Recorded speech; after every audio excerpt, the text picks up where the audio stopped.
안녕하십니까. 프로젝트 설계 실습을 강의하는 이주호입니다. 이번 시간에는 프로젝트 관리 부문으로 착수 범위 일정 관리를 준비하였습니다. 이제부터 강의를 시작하겠습니다.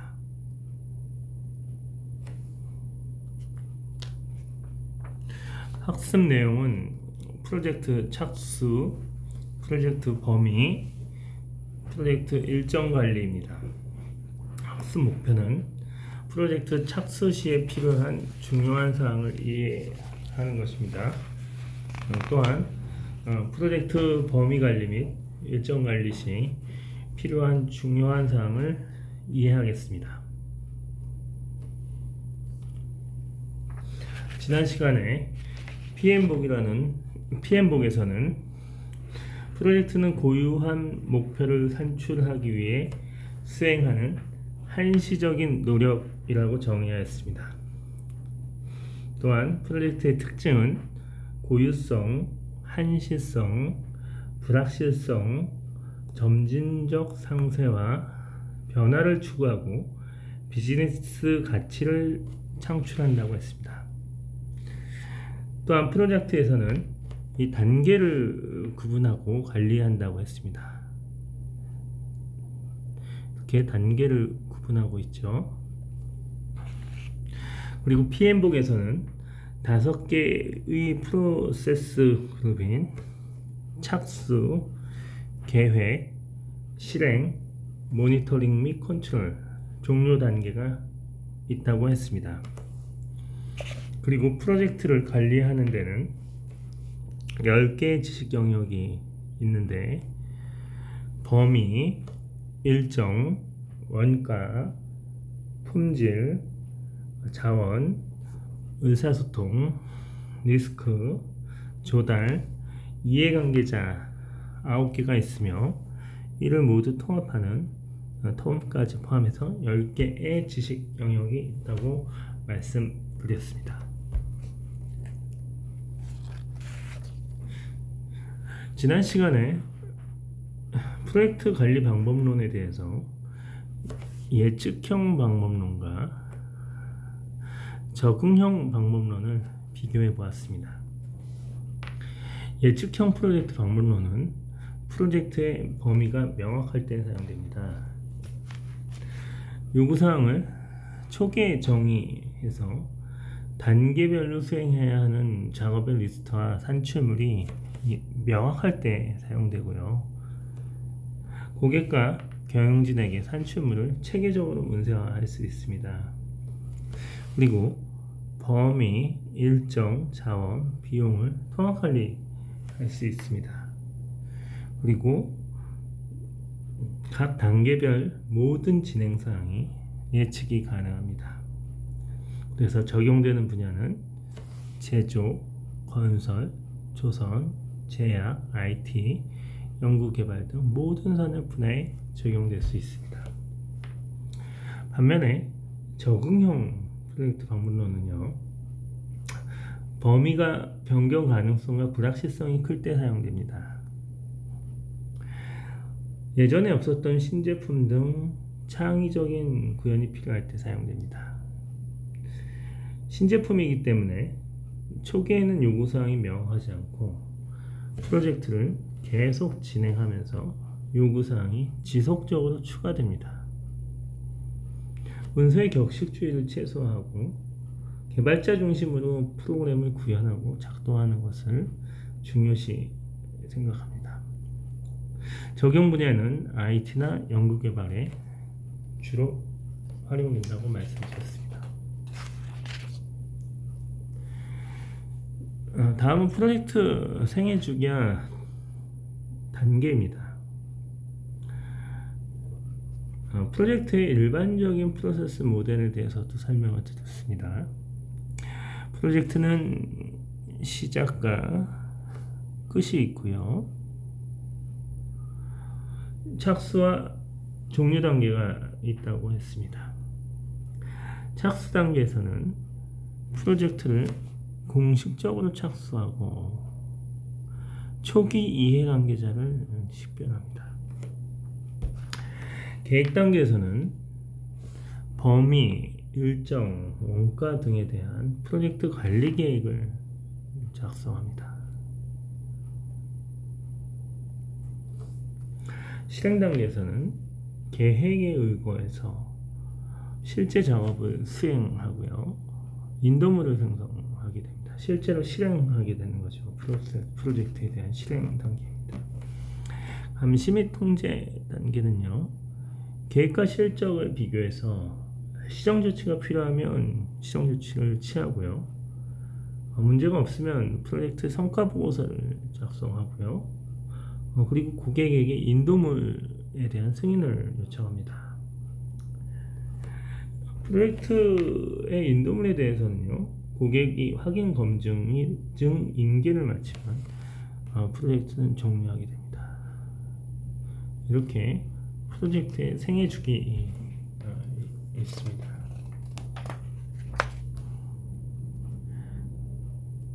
이제부터 프로젝트 착수 단계에서 관리해야 할 내용을 설명드리겠습니다. 하지만 프로젝트 시작 전에 프로젝트는 기획이 되고요. 사업이 이루어질지 있을 수도 있고 사업이 진행되지 않을 수도 있습니다. 그래서 사업의 시작은 첫 번째 어떤 문제가 있거나요. 두 번째는 비즈니스상 어떤 기회가 있거나, 세 번째는 법규상 제약이 있는 경우 시작됩니다. 기업에서는 기존에 진행되는 사업을 좀 더 개선해서 기회를 확대할 수 있습니다.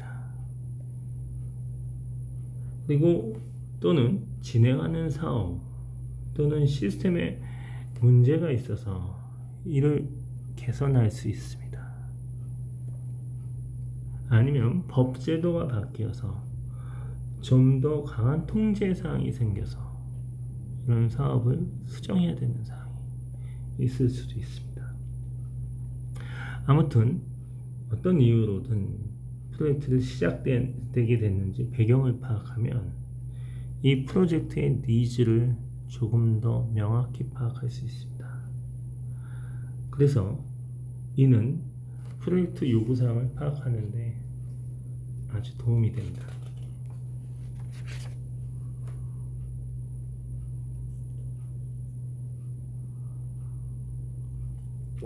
사업 추진 전에 해당 사업에 대한 필요성,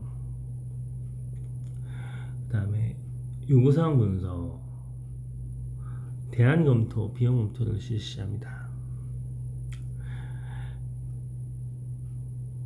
해당 사업이 필요한가 하는 것에 대한 필요성 평가가 있은 이후에는 그 사업의 요구사항이 뭐고 그 사업에 대한 비용이나 대안을 검토하게 됩니다.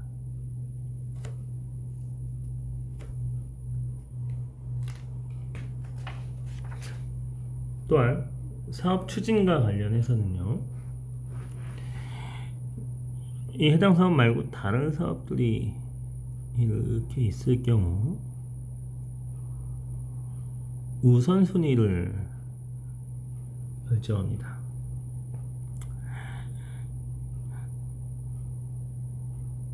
해당 사업의 우선순위를 이렇게 결정하게 되고요.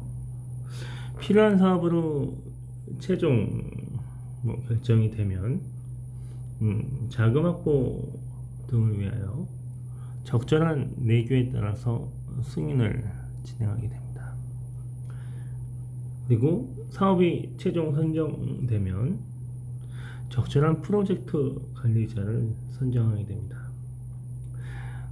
다음에는 사업 추진 전에 각 단계에서 세부적으로 사업을 검토하는 방법에 대해서 조금 더 알아보겠습니다.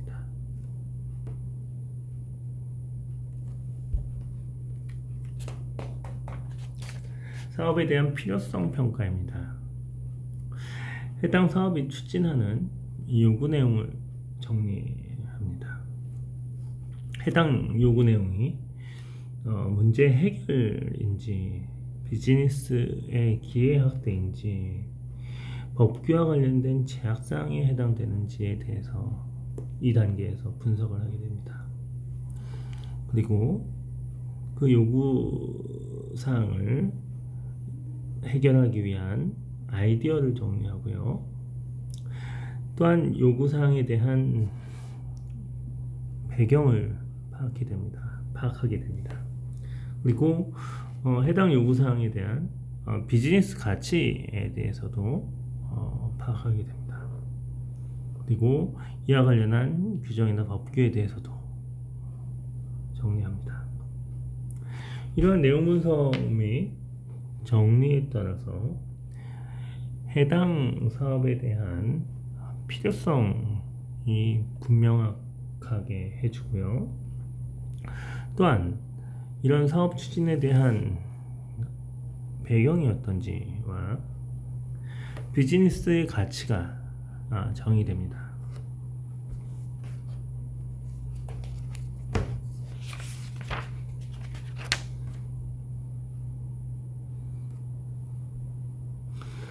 이러한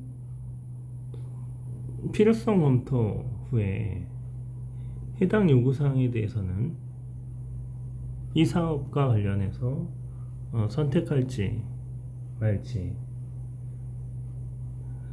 또는 나중에 잠정 검토를 할지 결정을 하게 되고요.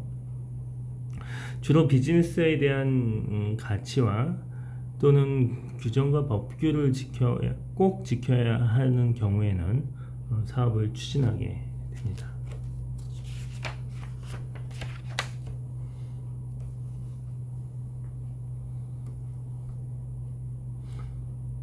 해당 요구사항이 이 법 규정 준수사항인지 비즈니스 요구사항인지 또는 솔루션 해결 사항인지에 대한 파악이 필요합니다.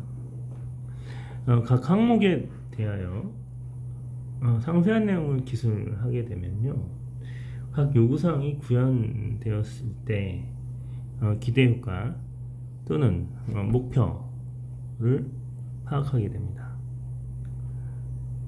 기대효과와 목표를 명확하게 하면 할수록 추후에 진행될 대안 검토나 비용 검토가 원활하게 이루어질 수 있습니다.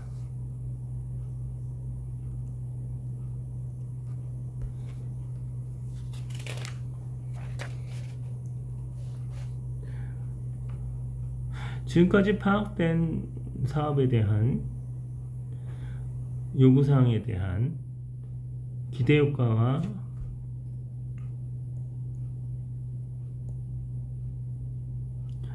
목표를 파악하고요. 이에 대한 비용은 적당한지, 그리고 또 다른 대안은 없는지, 대안에 대해서 여러 가지를 판단하게 되고요. 혹시 다른 대안으로 적은 비용으로 현재 사업과를 대체할 수 있다고 하면 이 다른 대안을 채택해서 사업화를 추진하게 됩니다. 즉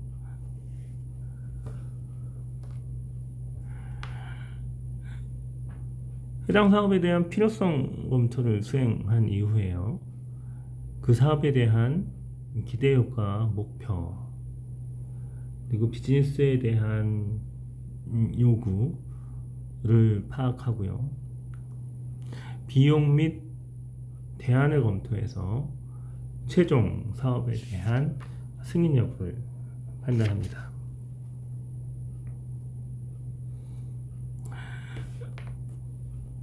사업 추진 전에는요, 조직 내 다양한 사업들이 있을 수 있고요, 그 조직 내 다양한 사업들은 우선순위를 정해 추진합니다. 좀 전에 말씀드린 대로 주로 조직에서는 법규상에 꼭 필요한 사업인지, 두 번째, 비즈니스에서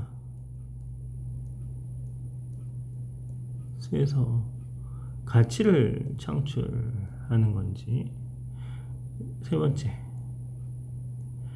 문제점을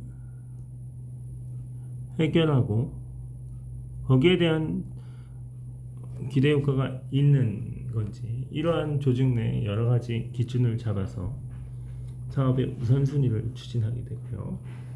모든 조직에서는 자원 및 투자 금액이 제약이 있기 때문에 법규의 준거성, 비즈니스의 가치, 문제점 해결, 요구사항 해결 시의 기대 효과를 종합적으로 판단해서 사업의 우선순위를 결정합니다.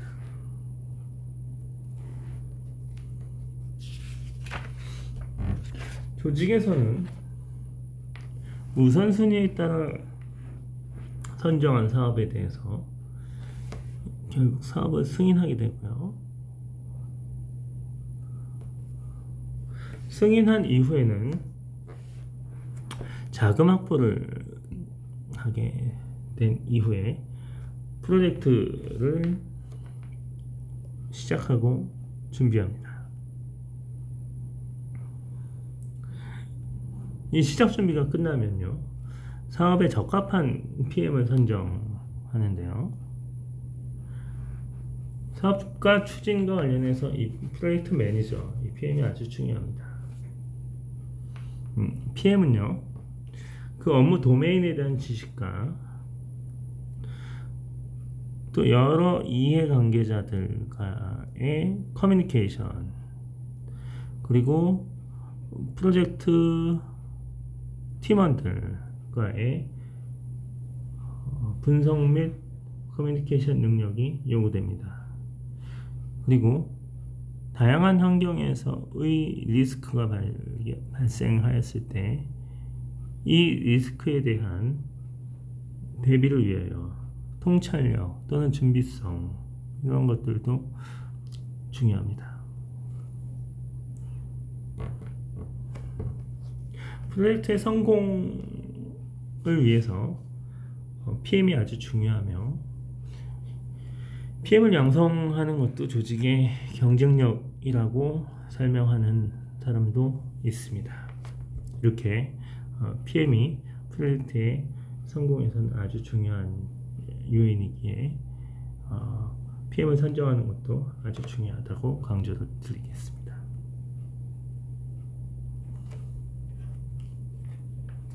다음 편은 프로젝트 단계별로 자원들이 투입되는 양을 표시한 겁니다. 프로젝트 초기 단계에는요, 착수와 계획에 관련된 리소스가 필요하고요. 프로젝트 중후반으로 갈수록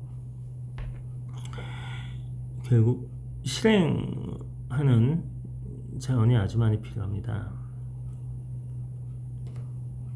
당연히 그 프로젝트를 구체화시키는 작업이 실행 작업이고요. IT 프로세스일 경우에는 프로젝트에 대한 설계 및 코딩, 테스트를 수행하는 자원을 말하고 있습니다.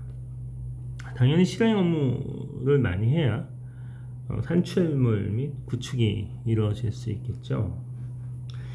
그리고 프로젝트가 시작되고 계속 끝날 때까지 모니터링 및 통제 업무, 이 컨트롤이 되겠죠. 모니터링 및 통제 업무에 대한 자원은 지속적으로 이루어집니다. 그리고 끝날 때는 클로징과 관련된 자원이 필요하고요. 이런 일반적인 프로젝트 단계별 자원 비중을 고려해서 프로젝트 착수나 일정 자원 관리를 수행할 때 자원 배분의 어떤 그 분포는 이렇게 생각을 하고 프로젝트 계획이 이루어져야지 적절하게 프로젝트 일정 관리 및 자원에 대한 리스크를 줄일 수 있는 것입니다.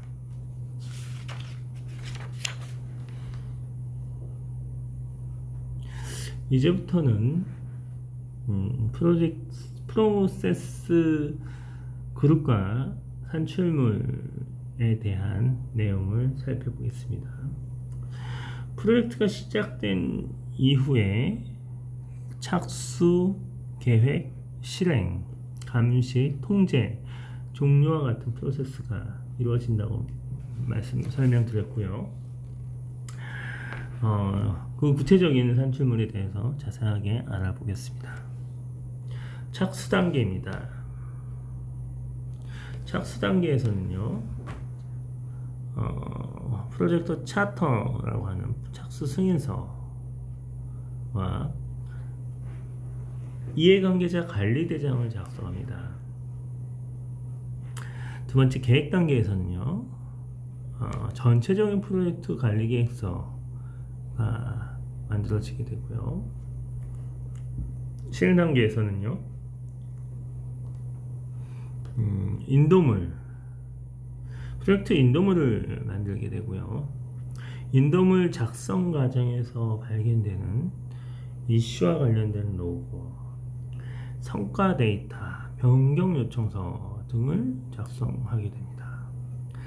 감시와 통제 프로세스에서는요, 그 인도물이 작성되기 전에 성과 보고서를 작성을 하고요.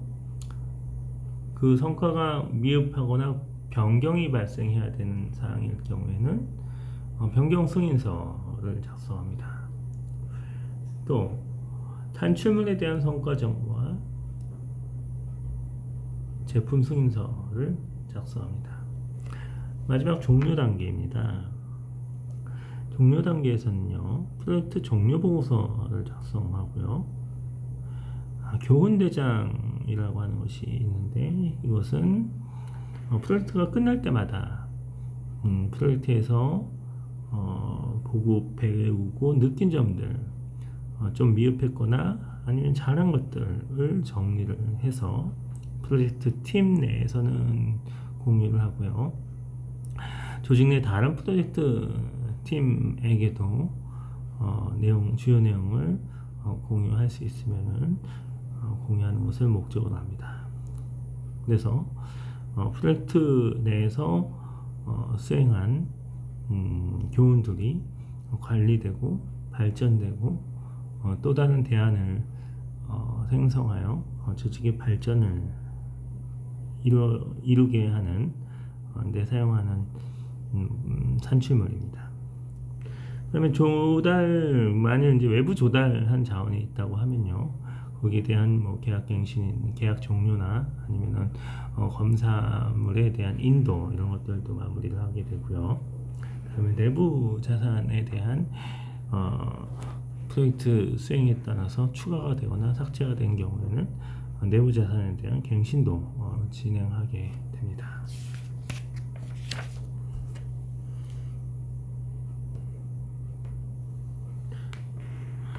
프로젝트를 수행하는 전 단계에서 프로젝트가 잘 수행되도록 관리하는 차원에서의 주요 정보입니다.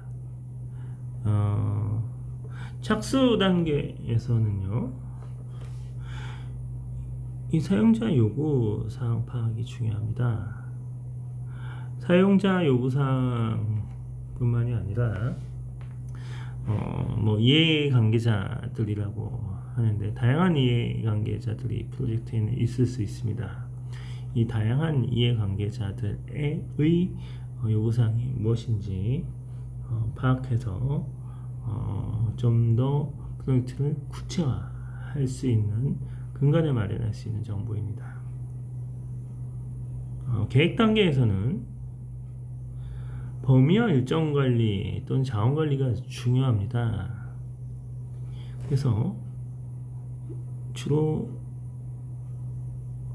워크 패키지 WBS라고 하는 작업에 대한 정의와 액티비티라고 하는 작업을 구체화하는 일정에 대한 액티비티에 대한 정의이고요. 실행 단계에서는 이슈와 리스크가 아주 중요합니다.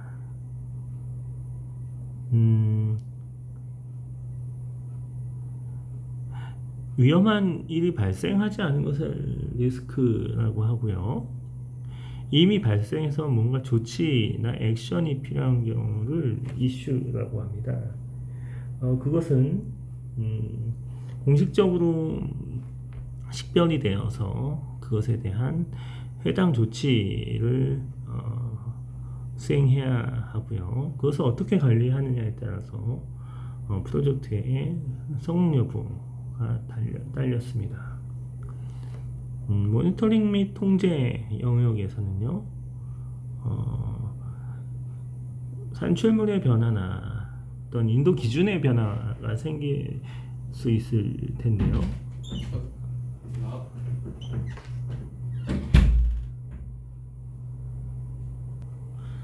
프로젝트에서 실시될 수 있는 다양한 변경에 대해서 변경 관리가 중요합니다. 다시 정리를 해보면요, 착수 단계에서는 고객의 요구사항에 대해서 관리가 필요하고요. 계획 수립 단계에서는 WBS나 일정 관리, 액티비티에 대한 일정 관리가 중요하고요. 실행 단계에서는 이슈 관리와 리스크 관리가 중요하고요. 모니터링 및 통제 단계에서는 변경 관리가 아주 중요하다고 말씀드렸습니다.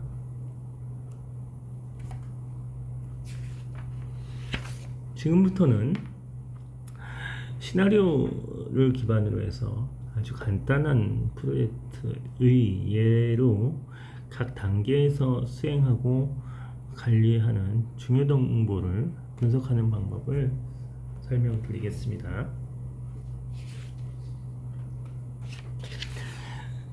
지금부터는 시나리오 기반으로 간단한 프로젝트를 실습의 예로 설명드리며, 저 같은 경우에는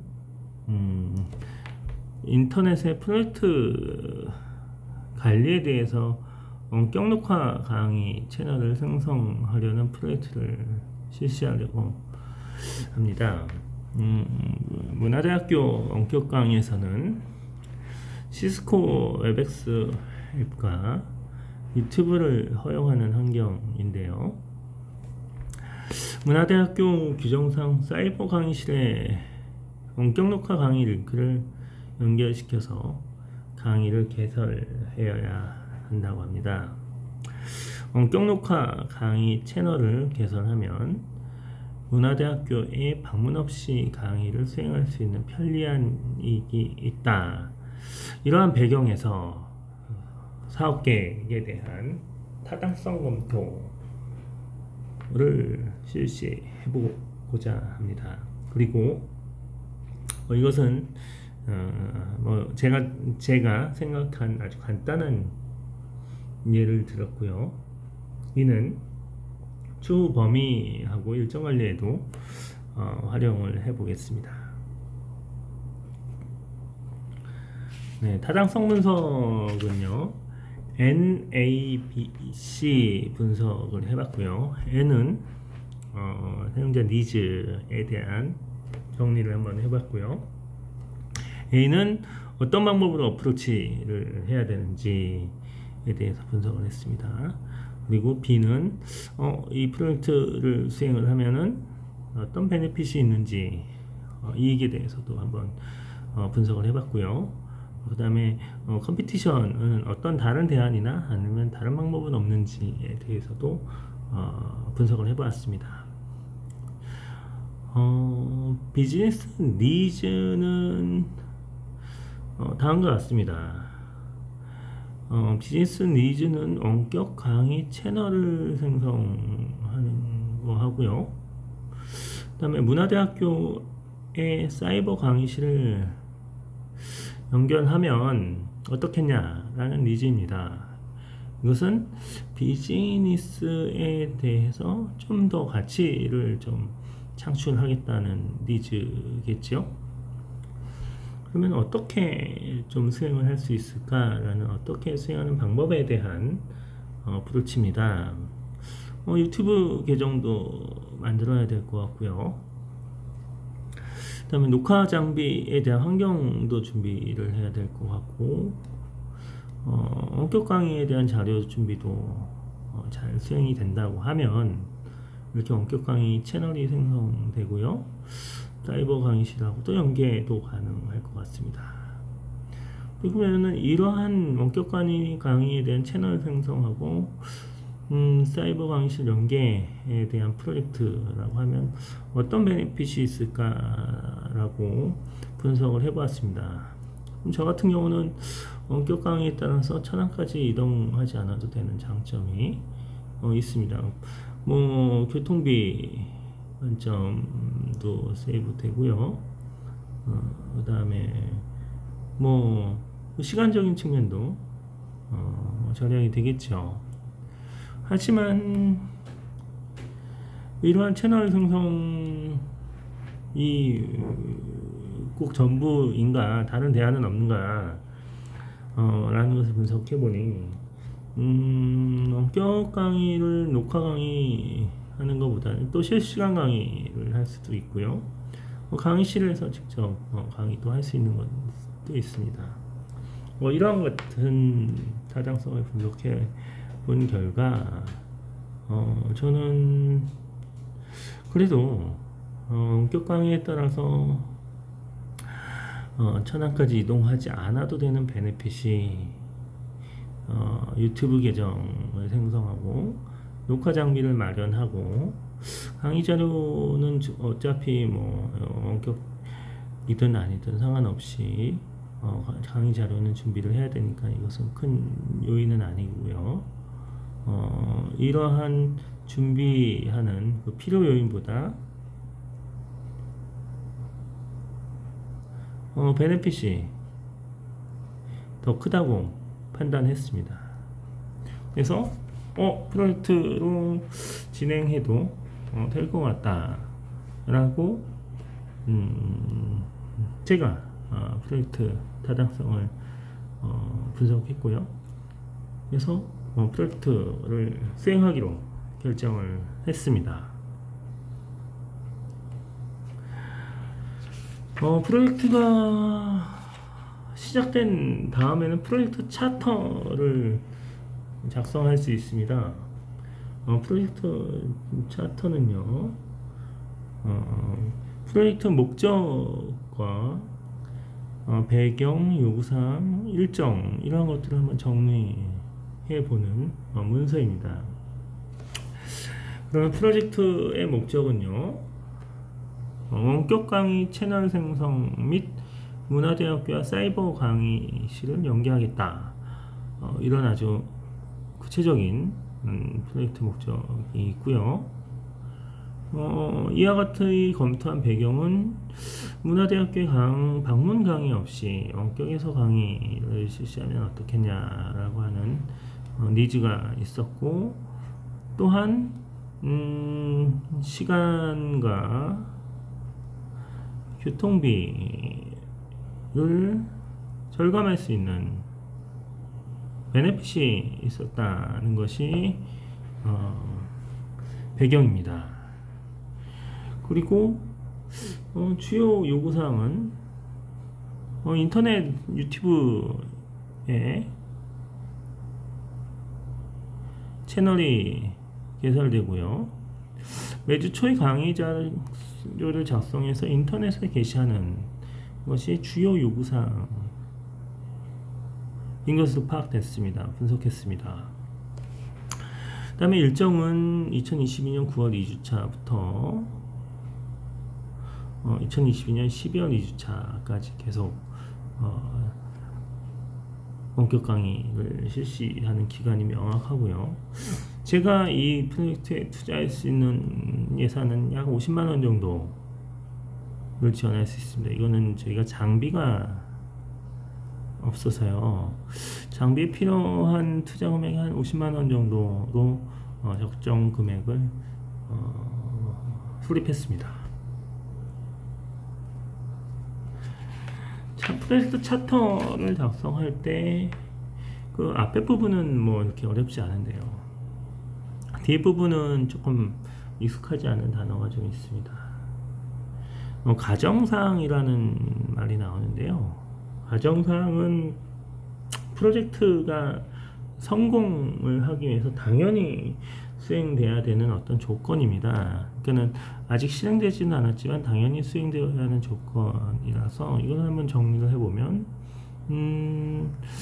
문화대학교가 사이버 강의실 연계도 목표로 하고 있는데 이 유튜브 강의와 원활히 연결되어야 한다는 가정이 있습니다.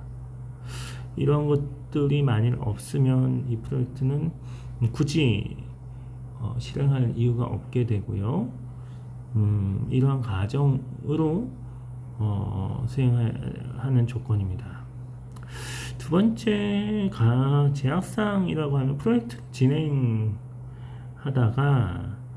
어떤 꼭 뭔가 이루어야 하는 어떤 조건이라고 보면 됩니다. 어떤 작업에 대한 어떤 제약사항이 있거나 비용에 대한 제약사항이 있거나 뭐 이런 것들이 있으면 언급하자라는 내용이고요. 이건 매주 초에 강의를 녹화하고 계셔야 되는 어떤 제약사항이 있고, 제가 얘기한 녹화 장비에 대해서는 50만원이 넘지 않았으면 좋겠다라고 하는 어떤 제약사항도 제 나름대로의 제약사항이고요. 프로젝트 산출물에 대해서 인도 인수 기준은 저는 문화대학교에 매주 40분간 강의를 하고 약 40분간의 강의를 하고 약 3회 정도 연속적으로 올릴 수 있는 그런 콘텐츠를 만들겠다라고 하는 것이 제 나름대로의 인수 기준입니다. 초기 리스크는요, 이 프로젝트를 수행할 때 저만의 초기 리스크는 저는 유튜브 계정도 없고 녹화 장비도 일단 없습니다. 이러한 같은 경우는 초기 리스크가 되겠고요. 그다음에 성공 기준은 50만원 이내의 금액으로 유튜브 채널, 인터넷 강의 채널이 개설돼야 하고요. 매주 강의를 개시하겠다라고 하는 것이 이 프로젝트의 성공 기준입니다. 이와 같이 프로젝트 차터를 만들어 보면요, 이 프로젝트의 목표와 요구사항, 그 다음에 제약사항, 그 다음에 인도 인수 기준, 그 다음에 성공 기준, 그 다음에 기본적으로 제공되는 리스크 등을 파악할 수 있고요. 이런 것을 파악하면 이 프로젝트의 목적 및 목표가 뭔지를 정확하게 파악을 할 수 있다는 거죠. 네, 두 번째는 프로젝트 착수 시 검토돼야 되는 어떤 문서, 작성돼야 되는 문서로 이해관계자 관리대장입니다. 이번 실습에는 좀 이해관계자가 아주 좀 적게 있지만 보편적인 프로젝트에서는 이렇게 아주 작지는 않습니다. 다양하게 이해관계자가 많으면 많을수록 좋고요. 이해관계자의 요구사항이 많이 발견되면 프로젝트에서 전체적인 요구사항에 대한 통합관리가 가능합니다. 일단 이번 저희 프로젝트에서의 이해관계 잘 파악을 먼저 해보면요. 김 땡땡 학과장님은 이 프로젝트에 대한 요구사항은 매주 강의를 잘 올릴 것이라는 요구사항이 있고요.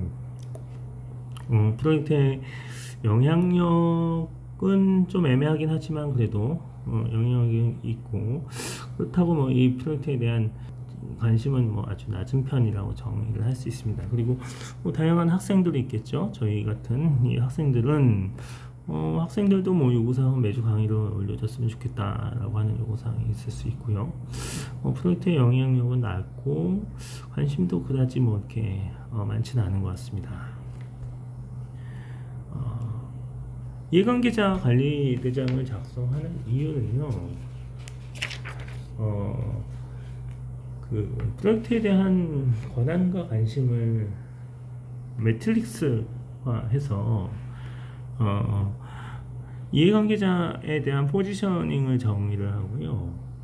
이 포지션을 조금 뭐 이렇게 옮겨주는, 관심이 낮은 어떤 위치에서 프로젝트에 대한 관심을 좀 높여주면 프로젝트에 대한 리스크가 좀 줄어드는 이러한 형태가 됩니다. 보통 이러한 목표로 수행을 하고 있는데요. 뭐 학과장님 같은 경우는 권한은 높지만 관심은 좀 떨어지는 상태고요. 학생들도 마찬가지로 권한도 낮고 관심도 낮습니다. 하지만 이런 이해관계자들이 원격 강의가 제대로 이루어지지 않으면 불만이 높아질 수밖에 없고요. 이것은 리스크로 판단이 되고요. 이렇게 불만이 높아지지 않게 요구사항에 대한 중요성을 인지하게 되는 것으로 이해관계자의 분석은 의미가 있을 수 있습니다. 지금까지 프로젝트 착수 단계에서 필요한 분석 내용을 좀 파악을 했고요. 다음 시간에는 범위 관리와 일정 관리에 대해서 알아보도록 하겠습니다. 네, 이상 1부 강의를 마치겠습니다.